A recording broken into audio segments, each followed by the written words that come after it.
दूध आणण्यासाठी जात असलेल्या अल्पवयीन मुलीवर चाकूचा धाक दाखवून अत्याचार। गंगाखेड तालुक्यातील रामनगर तांड्यावर घडली धक्कादायक घटना। आरोपीवर सोनपेठ पोलिसात गुन्हा। गंगाखेड तालुक्यातील रामनगर तांडा येथे 13 वर्षीय अल्पवयीन मुलीवर चाकूचा धाक दाखवून अत्याचार झाल्याची धक्कादायक घटना समोर आली। ही घटना 10 सप्टेंबर रोजी सायंकाळी 7च्या सुमारास घडली असून या प्रकरणी दीपक बालू भोसले याच्यावर सोनपेठ पोलीस ठाण्यात गुन्हा दाखल करण्यात आलाय। पीडित मुलीच्या आजीने दिलेल्या तक्रारीनुसार मुलगी दूध आणण्यासाठी जात असताना आरोपीने तिला जबरदस्तीने उचलून नेले, तिच्या तोंडात ओढणी कोंबून घरात नेले आणि चाकूचा धाक दाखवत अत्याचार केले। तू जर आवाज काढलास तर ठार मारेन अशी धमकीही आरोपीने दिली। या घटनेने परिसरात प्रचंड संताप व्यक्त होत आहे।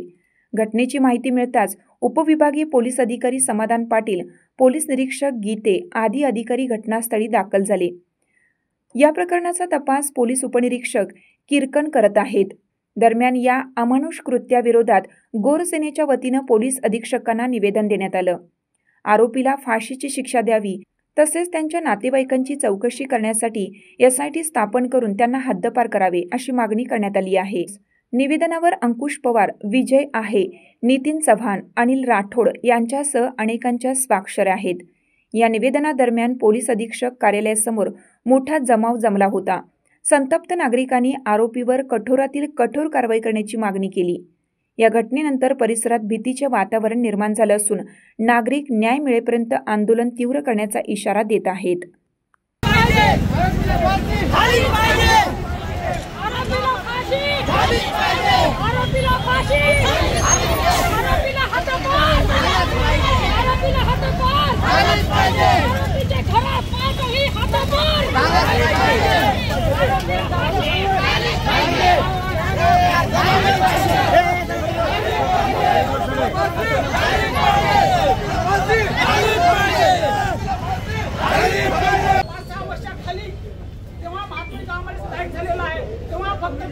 एका ड्रेसवर पुन्हा आला होता पूर्ण गावामध्ये।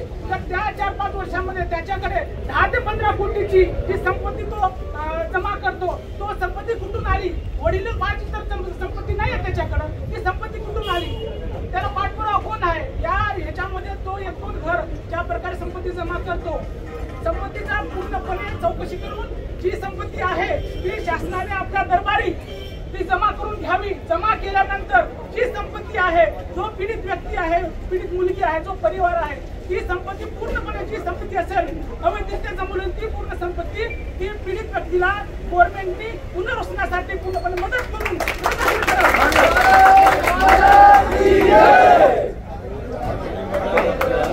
रामनगर तांड्यामध्ये एका 11 वर्षाच्या बंजारा समाजाच्या चिमुकलीवर अन्याय झालेला आहे, बलात्कार झालेला आहे आणि त्या निषेधार्थ इथं संपूर्ण बंजारा समाज एकवटलेला आहे। आताच कलेक्टर साहेबांना आम्ही निवेदन दिलं आणि मी त्या मुलीला भेटले। मुलीची इतकी हालाकीची परिस्थिती आहे, तिला ब्लिडिंग झालेली आहे, तिच्या गळ्यामध्ये कपडा कोंबल्यानंतर तिचा आवाज दाबला गेलेला आहे, मधून गळ्यामध्ये सूज आहे, बाहेरून गळ्याला सूज आहे, तिच्या ओठावर चावलेला आहे। चाकूचा धाक दाखवून 11 वर्षाच्या चिमुकलीचा 31 वर्षाच्या पारधी समाजाच्या मुलानं बलात्कार केलेला आहे। आणि आमची मागणी ही आहे, या दीपक भोसले, बाळू भोसले ह्या नाव बदलून राहणारा सोलापूर मधून हद्दपार केलेला मुलगा आहे आणि तो आरोपी आहे।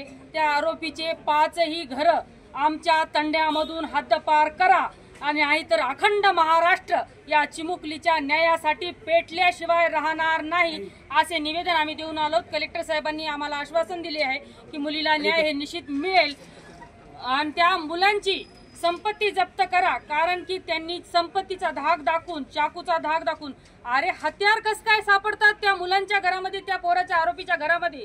पोलीस प्रशासन झोपलेलं आहे का?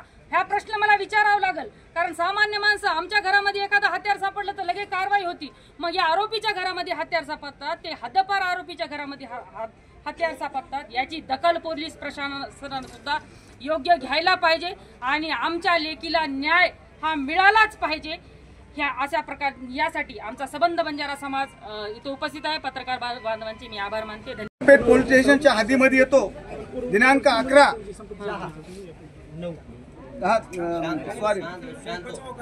10 रोज बुधवार ह्या दिवशी संध्याकाळी अंदाजे 7:30 ते 7:45च्या दरम्यान जी मुलगी छोटीशी दूध घेण्यासाठी आपली कॅटली घेऊन जात असताना तिथल्या भोसले नावाच्या तरुणांनी 31 वर्षाच्या आरोपींनी त्या छोट्याशा 12 वर्षीय मुलीला त्या दूध घेऊन घरासमोर जात असताना त्या मुलीला उचलून पत्राच्या शेडमध्ये नेऊन ती मुलगी खूप मोठ्या प्रमाणाने आताच करत होते, आरडत होते. त्यावेळेस त्यांच्या शेजाऱ्या पाजाऱ्या पालकांना कळालं. त्यावेळेस त्या मुलाला बाहेरून दरवाजाच्या तोडण्याचा प्रयत्न केला गाववाल्यांनी, पण त्यांच्या वडिलांनी गिरमल भोसले हा बाळू भोसले म्हणून हद्दपार झालेला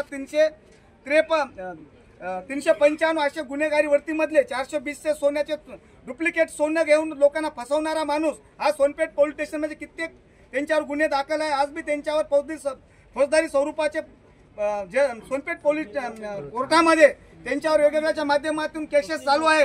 त्या अशा 395 अशा 420 सारख्या गुन्हेगारी प्रवृत्तीच्या माणसांनी लोकांच्या फुकट संपत्ती लुटून सर्वसामान्य गोरगरीब आज आमच्या बंजारा समाज ऊसतोडीच्या मार्गाने त्या तंड्यात राहणाऱ्या समाजांना फुकटच्या पैशावर वेटीस धरणं, पैशाचा धाक दाखवून गोरगरिबाला दाबणं. आमच्या माता भगिनी जर शेतामध्ये जात असताना आमच्या 50-60 वर्षाच्या आई बहिणीच्या हातातले पटल्या दागिने अशा स्वरूपाचे काढणं, चाकूवरचे धाक दाखवून अशा बरेच प्रकारचे सोनपेठ पोलीस स्टेशनच्यावर गुन्हे आहेत.